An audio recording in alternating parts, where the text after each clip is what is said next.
I request Mr. Sushil Kumar to talk about it. Thank you, Binduji. Respected member services, Sri Bharat Jogji and other panelists in this session, and the distinguished audience across the globe. Good afternoon, good morning, and good evening to all of you.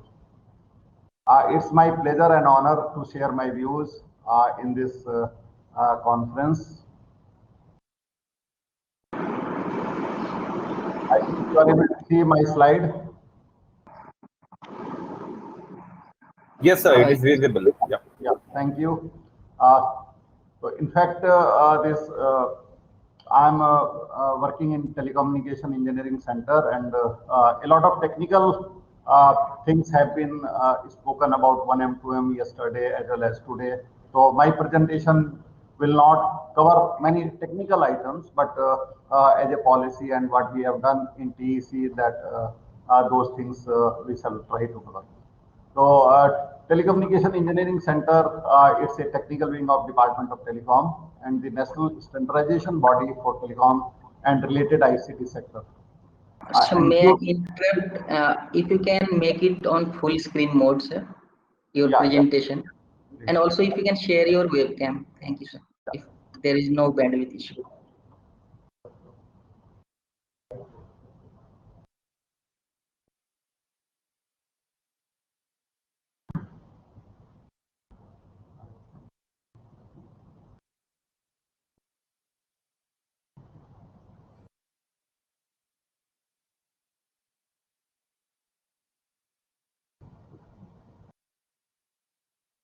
Okay, now you are getting my screen in slide share mode.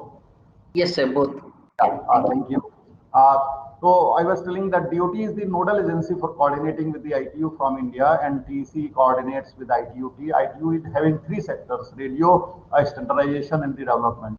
And for the standardization, the TEC has been mandated by DOT, and TEC is also having the flagship project related to testing and certification of the telecom equipment and the devices, that is called MTCTE. And TEC is also designated national inquiry point for WTO-TBT for technical barrier to trade for telecom sector, and for non-telecom items, this BIS is the nodal agency. TEC is having mutual recognition agreement with Singapore for product certification. It means the product and telecom and smart products tested in Singapore labs are not required to be tested again in India and vice versa. And TEC also works for the development and adoption for standards for telecom and related ICT sectors in sync with global bodies. We participate in the meeting of ITU TSG20, ETSI, 1M, 2M, and 3GPP through TSDSI and IEEE. In this way, we try to participate in all the committee, all the meetings of the global standardization bodies also. And in India, we participate in the meetings of TSDSI as well as in BIS. This is one of the conceptual picture of machine-to-machine communication, and not much related with this webinar. But when we started working on M2M, this was the first slide we captured, and we prepared the presentation for our senior DDG, Ms. A.K. Mittal. And in fact, this work was started by him only, and we are just spreading this work. So this is a machine-to-machine communication, means transmission of data from one machine to another machine and without any human intervention. And then if we see the larger picture, how the devices will be connected, then there will maybe large number of devices across various verticals, and they may be connected on various type of communication technology. They may be low power wireless, this LPWAN, cellular, and these devices may be IP or non-IP, but the gateways through which the non-IP devices will be connected, they should be IP. This red circle shows the gateways, and the smartphones, the laptop, tablets, they may work as a gateway. The POS machine may also work as a gateway, and there may be various type of conventional gateways also. And then if we see some of the projections, like Ericsson has projected 24.6 billion connected devices globally by 2025, and it's 21% will be connected on cellular technology, and remaining maybe on another non-cellular technologies.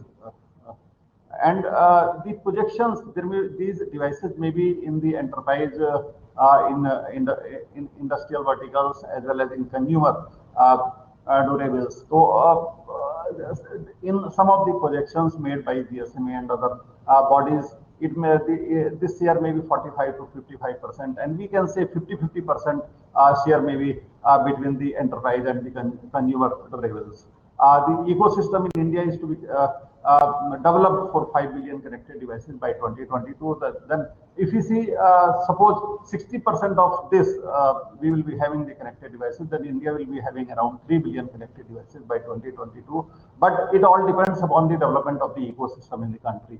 And these devices, as I told you, I mentioned that it may be in various verticals, like automotive, intelligent transport system, power, healthcare, safety and surveillance, smart homes, water management, waste management, agriculture. And these verticals will work as a pillar in the smart cities. So in India, we are developing 100 smart cities, 100 cities as smart cities, and the smart applications may also be extended in the rural areas using the BharatNet OFC network. That is one of the biggest projects being executed by Government of India to connect the villages, and it is very much required to create the smart villages in addition to the smart cities. This is one of the slides mentioning the challenges in the IoT domain I have taken from the ITU document, and the robust connectivity, that is very important. If the data is not transmitted in time, then that data has got no value. Then the standardization, the work is in progress almost in a number of standardization bodies across the globe.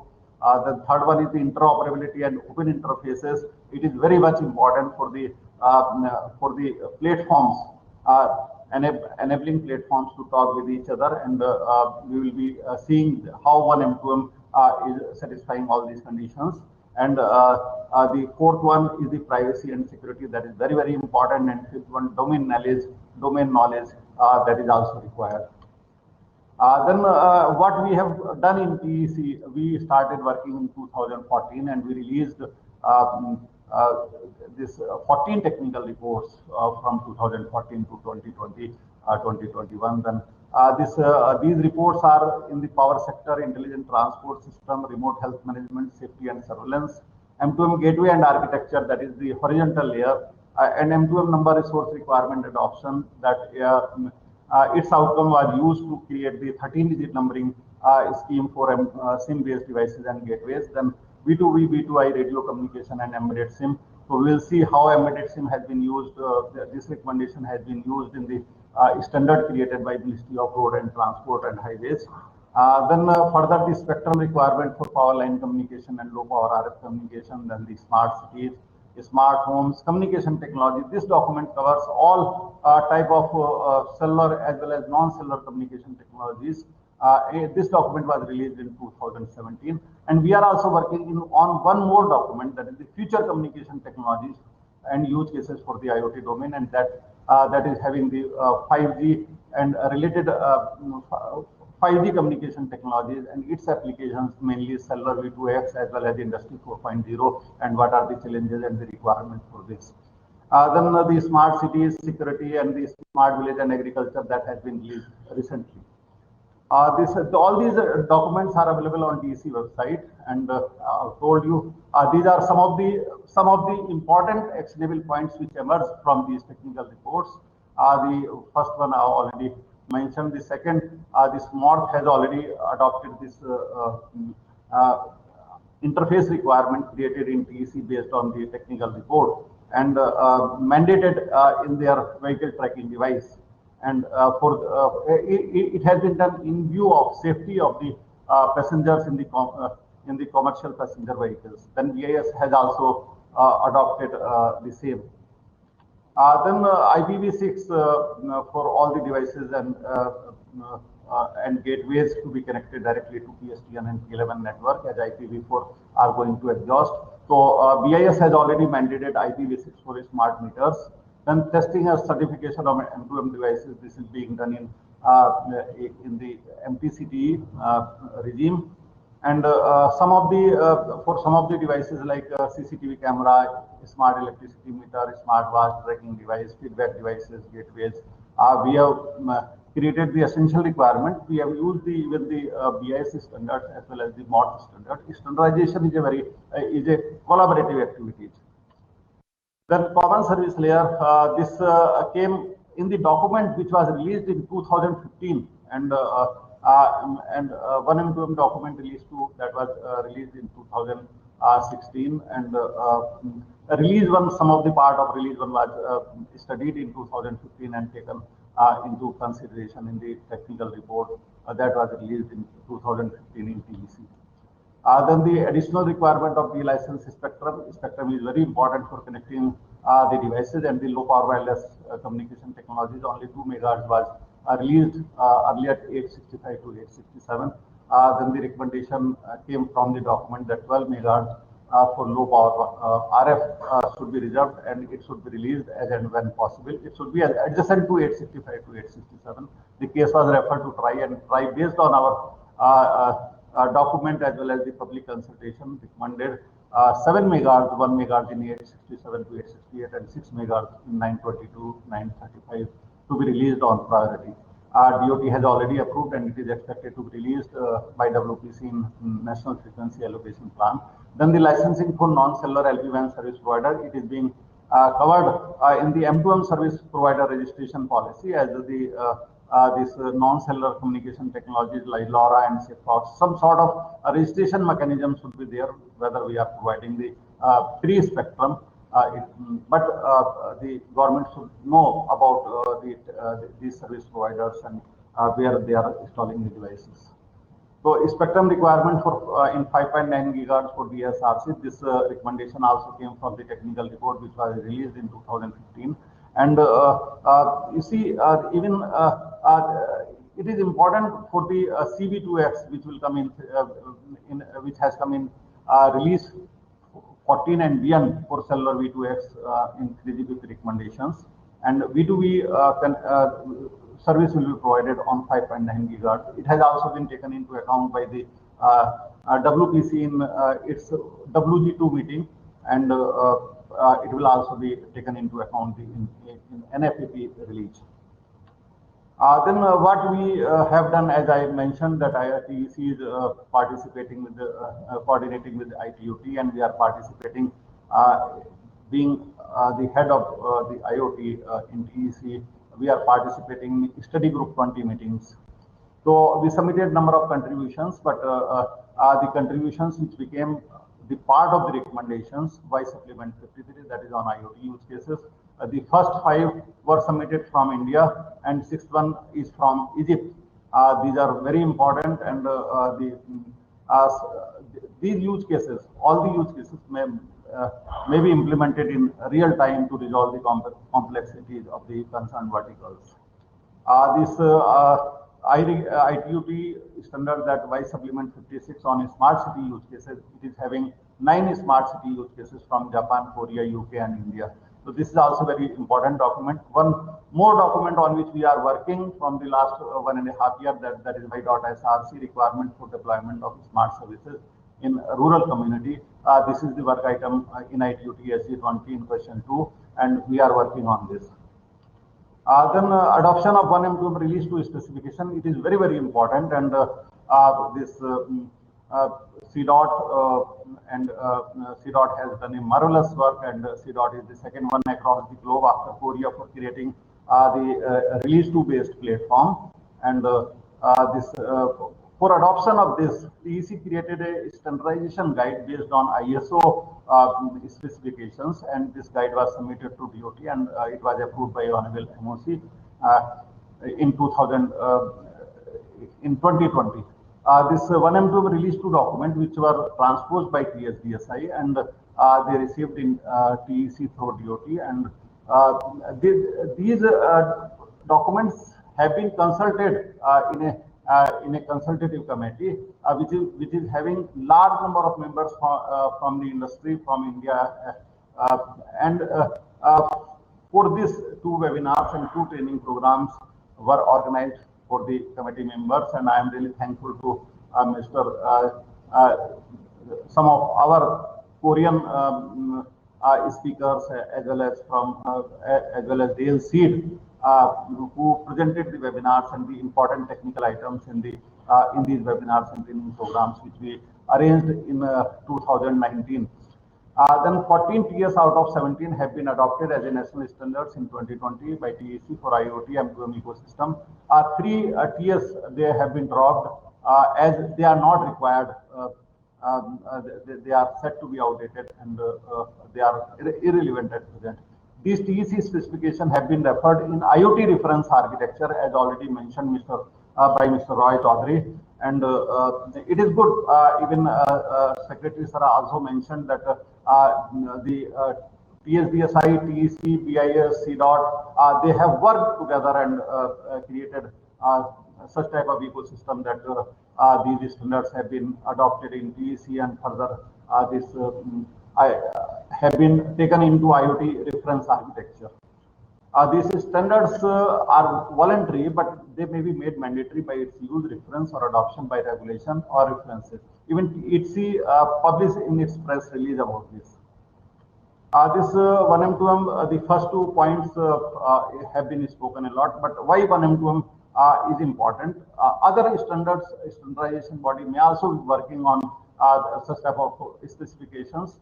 But 1M2M released first set of specification in January 2015, second one in 2016, 3 in 2018, and release 4 is expected in near future, I think 2020 or 2021, and the work is in progress on release 5. And new releases having more features are backward compatible, just like 3GPP. That is very, very important.